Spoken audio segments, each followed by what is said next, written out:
Hello.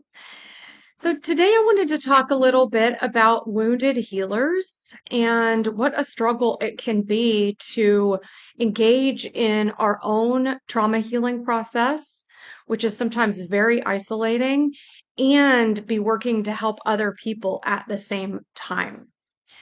So I mentioned this in previous videos, but just as a reminder, wounded healers are not necessarily healers by profession.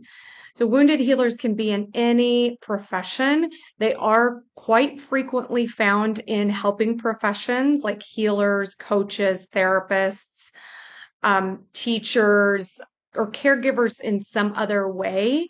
And if they're not caregivers by profession, then we are at least helping our friends and family all the time and are really caring, compassionate, sensitive, and kind people. And so obviously a lot of us are in these professions, and it can make things really super hard. Because if you are someone like myself who has complex PTSD as a result of growing up in childhood abuse and neglect, we've got our own challenges to deal with, right? Our own struggles. Part of that is the frequent emotional dysregulation, the sort of swings that can go back and forth between feeling good and feeling really bad. So that might look like, oh, I feel more like myself. And the next day, I'm really down on myself again or feeling really low somehow. And so we can have sort of a roller coaster effect with the healing process, especially around complex PTSD. And I know for all trauma survivors, it's a challenge. It is not an easy road, no matter what. And so with that, it can be really, really isolating because as we know, our culture is not especially kind or considerate in regards to issues around mental and emotional health. And that goes for trauma as well. There is a huge stigma around mental health issues and people who struggle in this way. And so many of us isolate, we hide out, we don't want to burden people with our problems. We feel that people don't understand if they're not struggling in the same way. We might feel judged. We might feel ostracized around our trauma and our differences. And so again, we will hide frequently, and we might also act like everything's okay when it's not. And all of these things make it a lot worse and a lot harder for us because it feels like we can't just be who we are, right? And be understood and accepted and loved for who we are without feeling like we have to explain ourselves. And that usually doesn't go very far with people who haven't lived a life with trauma the way we have, right? So other trauma survivors understand. But if we have partners or friends or other people in our lives who are not survivors of childhood trauma, they don't understand. And even if they are really loving and compassionate and kind and make an effort to understand us, they don't actually understand, right? And we can feel that sort of lack of connection, lack of resonance and understanding from the other person, even if they're really trying hard to get it. And so this can propel us even more deeply into isolation, into self-judgment, and feeling like, wow, I really am broken. There really is something wrong with me. Because when I share how I feel with people, they kind of look at me weird, or they give me sort of a blank look on their face or glazed over look in their eyes. And I can feel, because I'm highly sensitive, that they just don't get me. And as survivors, we really want people to deeply get us, understand us, and relate with us, because that's part of childhood wounding, isn't it? Especially around attachment trauma, was feeling like who we were was not okay. Who we were was not lovable or accepted or validated by our caregivers as young children. And so when we hit up against that as adults, it has a way of triggering that core pain for us again, that core pain that might feel like rejection, that might feel like judgment, and that takes us into that place of badness and that toxic shame of like, I'm just broken and there's something really, really wrong with me. Now, in the best of circumstances, this makes our healing path that much harder, right? Because we don't feel understood or supported in exactly the way we need to. And as we know, we do not heal in isolation. So as we go more and more deeply into isolation, we can get even sicker and feel even worse about ourselves. And that's because trauma is, especially the trauma we're talking about from early childhood, is relational trauma. So our wounding happened in relationship, and in order to heal, we have to heal in relationship with others. And so if we're going into isolation, we might get even sicker.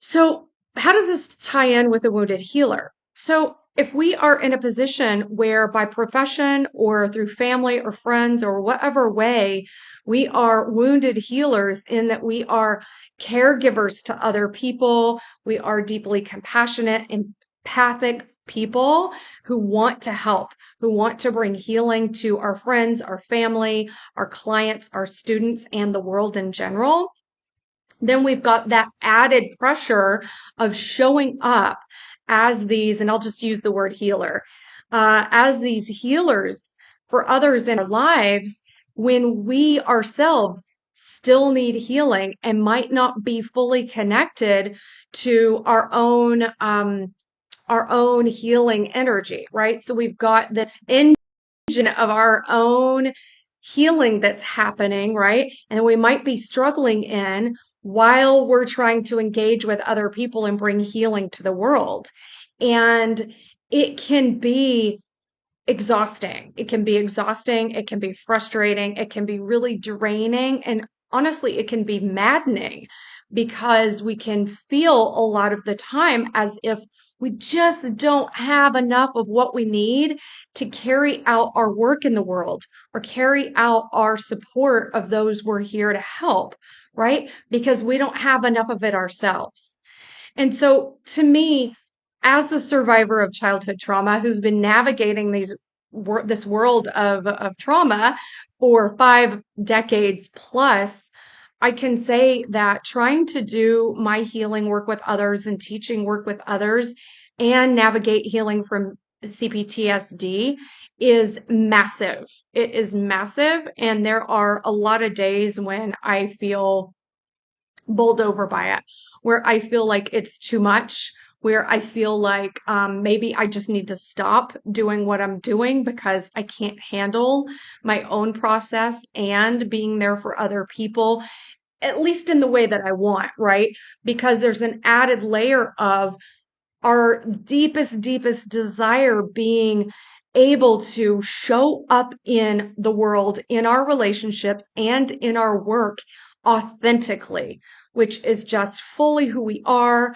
without having to people please, without feeling like we have to conform or control the situation, that we can just be vulnerable and be fully who we are and be accepted, be seen, be validated, be accepted by those around us, and have people actually want what we're offering, right? From that place of authenticity.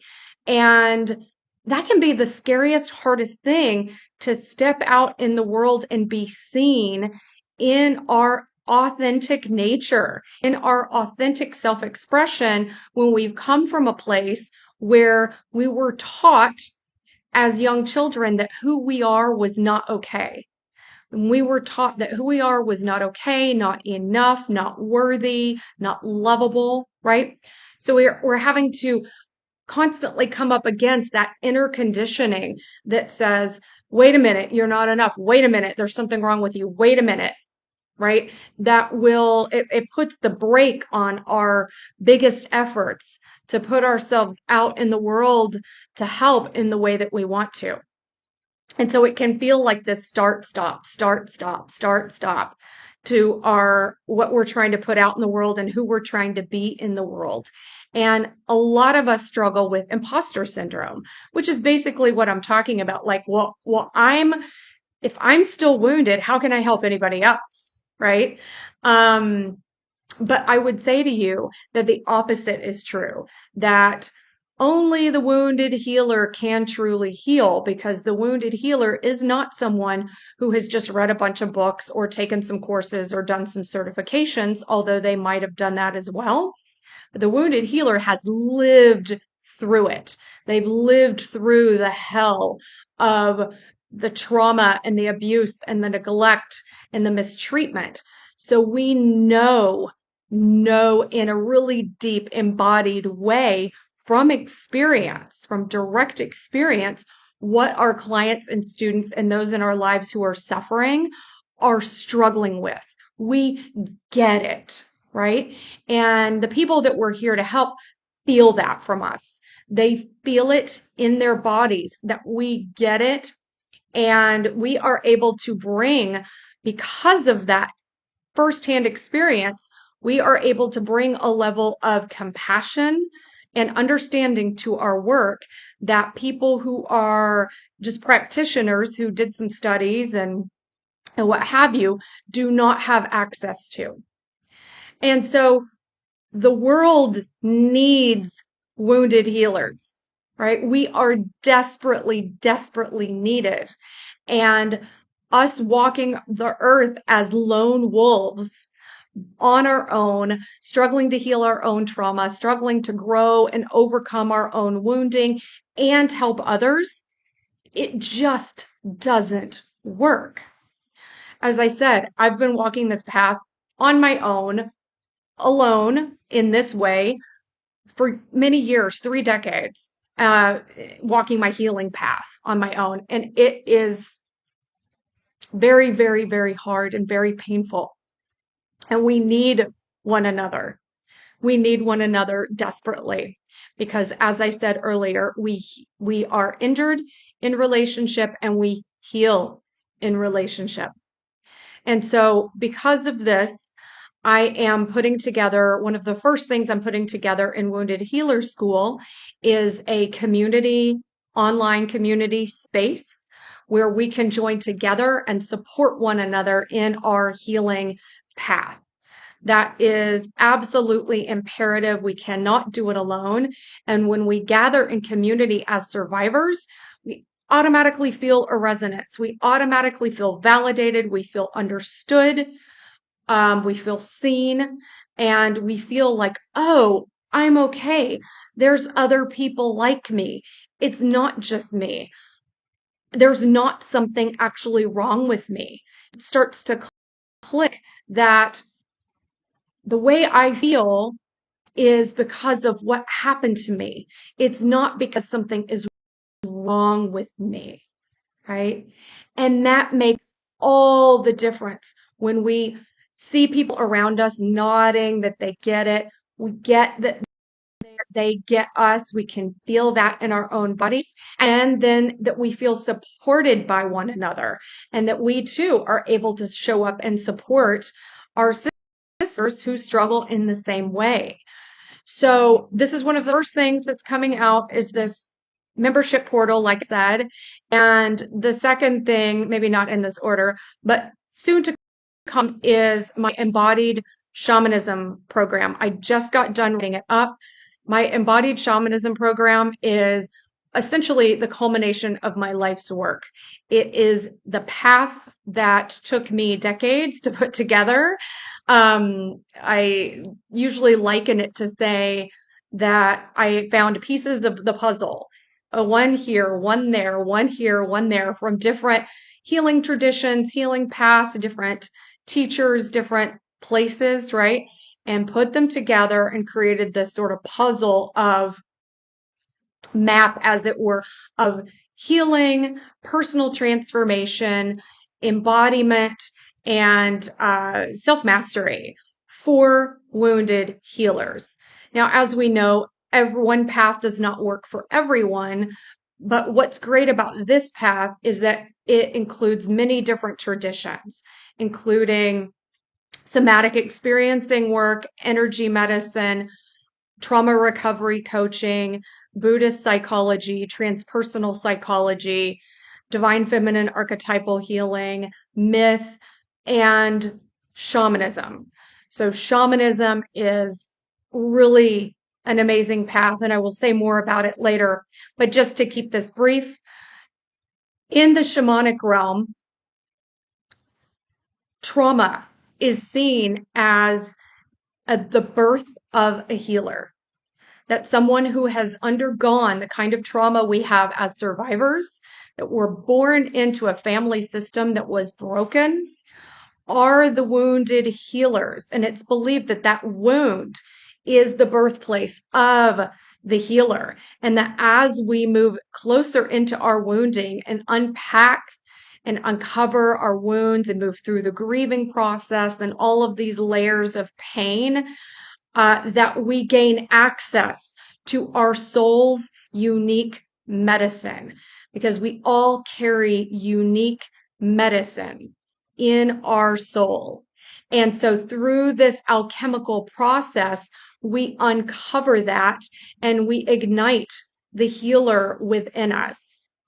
So I'm really, really excited about this, and I'll be sharing more about that later. And I will let y'all know when the portal is available, which will be really soon. It will be in the next few weeks. And yeah, I just want you to know that you are not alone on this path anymore, that you don't have to walk alone. We need to band together. We need to support one another so that we can heal and bring our healing powers to those in our communities, to this world, and to this planet, because you are needed. So if you found this helpful, please do hit the like button, maybe subscribe, and if you know someone who might benefit from this, please do pass it on, and feel free to comment below. And I will see you very soon.